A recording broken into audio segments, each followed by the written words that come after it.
नमो भगवते वासुदेवाय नमः। जय श्री कृष्णा, राधे राधे।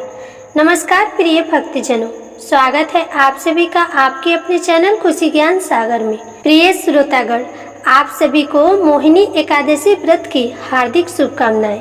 वैशाख माह के शुक्ल पक्ष की एकादशी को मोहिनी एकादशी के नाम से जाना जाता है। वैशाख माह में पड़ने वाली मोहिनी एकादशी अनंत फलों को देने वाली बताई गई है। इस एकादशी का व्रत करने और इसकी कथा को सुनने से मनुष्य को सभी पिछले एवं वर्तमान के पापों से मुक्ति मिल जाती है और इसका व्रत करने से बड़े बड़े से दुख और वियोग से छुटकारा मिल जाता है। शास्त्र अनुसार मोहिनी एकादशी के दिन ही भगवान विष्णु ने मोहिनी का रूप धारण किया था और समुद्र मंथन के दौरान प्राप्त हुए अमृत को दानवों से चालाकी से प्राप्त करके देवताओं को दे दिया था और देवता उस अमृत को पीकर अमर हो गए थे तथा स्वयं भगवान श्री राम जी ने माता सीता के वियोग में मोहिनी एकादशी का व्रत किया था और इस व्रत के प्रभाव से ही उन्होंने रावण का संहार किया और माता सीता को रावण के बंधन से छुड़ाया था। आज के इस वीडियो में आप मोहिनी एकादशी व्रत कथा का श्रवण करेंगे,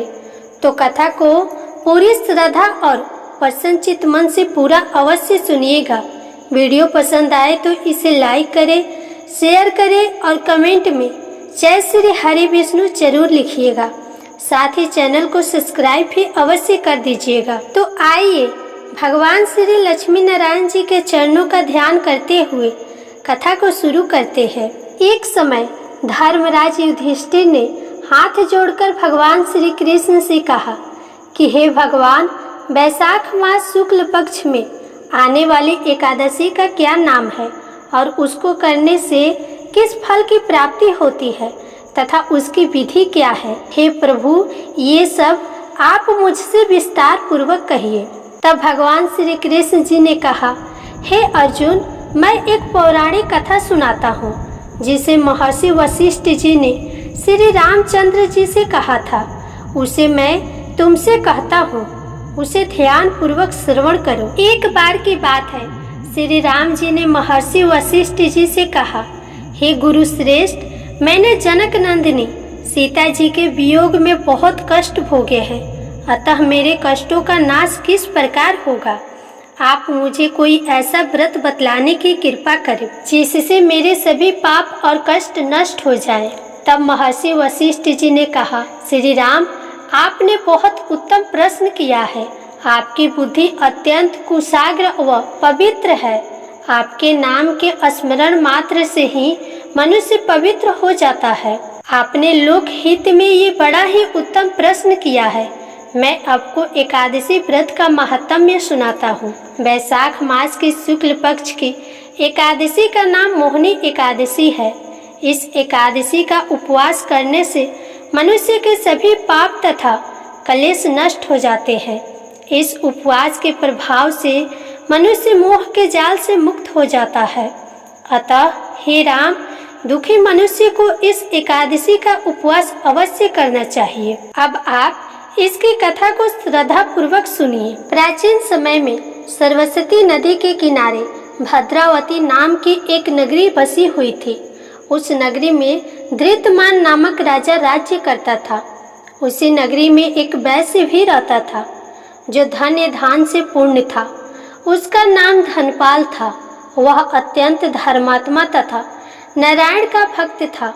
उसने नगर में अनेक भोजनालय, पियाऊ, कुएं, तालाब, धर्मशालाएं आदि बनवाए। सड़कों के किनारे अनेकों प्रकार के वृक्ष लगवाए जिससे पथिकों को सुख मिले। उस वैश्य के 5 पुत्र थे, जिसमें बड़ा पुत्र अत्यंत पापी व दुष्ट था। वह वैश्यों और दुष्टों की संगति करता था। इससे जो समय बचता था उसे वह जुआ खेलने में व्यतीत करता था और देवता, पितृ आदि किसी को भी नहीं मानता था। अपने पिता का अधिकांश धन वह बुरे कर्मों में ही उड़ाया करता था। मद्यपान तथा मांस का सेवन करना उसका रोज का कर्म था।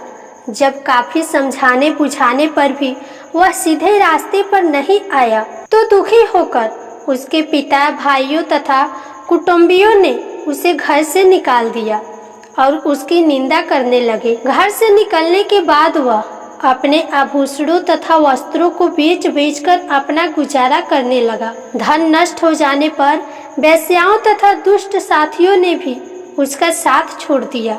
जब वह भूख प्यास से व्यथित हो गया तब वह चोरी करने का विचार किया और रात्रि में चोरी करके अपना पेट पालने लगा। लेकिन एक दिन वह पकड़ा गया, किंतु सिपाहियों ने वैश्य का पुत्र जानकर उसे छोड़ दिया। जब वह दूसरी बार पुनः पकड़ा गया तब सिपाहियों ने भी उसका कोई लिहाज नहीं किया और राजा के सामने उसे प्रस्तुत करके राजा को सारी बात बताई। तब राजा ने उसे कारागार में डलवा दिया। कारागार में राजा के आदेश से उसे बहुत कष्ट दिए गए और अंत में उसे नगर छोड़ने के लिए कहा गया। तब दुखी होकर उसने नगर छोड़ दिया। अब वह जंगल में पशु पक्षियों को मारकर पेट भरने लगा। फिर बहेलिया बन गया और धनुष बाण से जंगल के निरीह जीवों को मार मार कर खाने व बेचने लगा। एक बार वह भूख और प्यास से व्याकुल होकर भोजन की खोज में निकला और कौटिन्य मुनि के आश्रम में जा पहुंचा। इन दिनों बैसाख का महीना चल रहा था। कौटिन्य मुनि गंगा स्नान करके आए थे। उनके वस्त्रों के छींटे मात्र से इस पापी को कुछ सद्बुद्धि प्राप्त हुई। वह उद्धम ऋषि के पास जाकर कहने लगा, हे महात्मा, मैंने अपने जीवन में अनेक पाप किए हैं। कृपा कर आप उन पापों से छूटने का कोई साधारण और बिना धन का उपाय बताइए। तब ऋषि ने कहा, तुम बैसाख मास के शुक्ल पक्ष की एकादशी का व्रत करो। इस एकादशी का नाम मोहिनी है। इसका उपवास करने से तेरे सारे पाप नष्ट हो जाएंगे। ऋषि के वचनों को सुन वह बहुत प्रसन्न हुआ और उनकी बताई हुई विधि के अनुसार उसने मोहिनी एकादशी का व्रत किया। हे श्री राम, इस व्रत के प्रभाव से उसके सभी पाप नष्ट हो गए और अंत में वह गरुड़ पर बैठकर भगवान विष्णु के लोक को गया। संसार में इस व्रत से उत्तम कोई दूसरा व्रत नहीं है। इसके महात्म्य के श्रवण व पठन से जो पुण्य प्राप्त होता है वह पुण्य 1 सहस्त्र गौदान के पुण्य के बराबर है। मनुष्य को सदैव ही संतों का संग करना चाहिए। संतों की संगत करने से मनुष्य को न केवल सद्बुद्धि प्राप्त होती है अपितु उसके जीवन का उद्धार भी हो जाता है। तो प्रेम से बोलिए श्री लक्ष्मी नारायण भगवान की जय। एकादशी माता की जय। जय श्री कृष्णा। राधे राधे।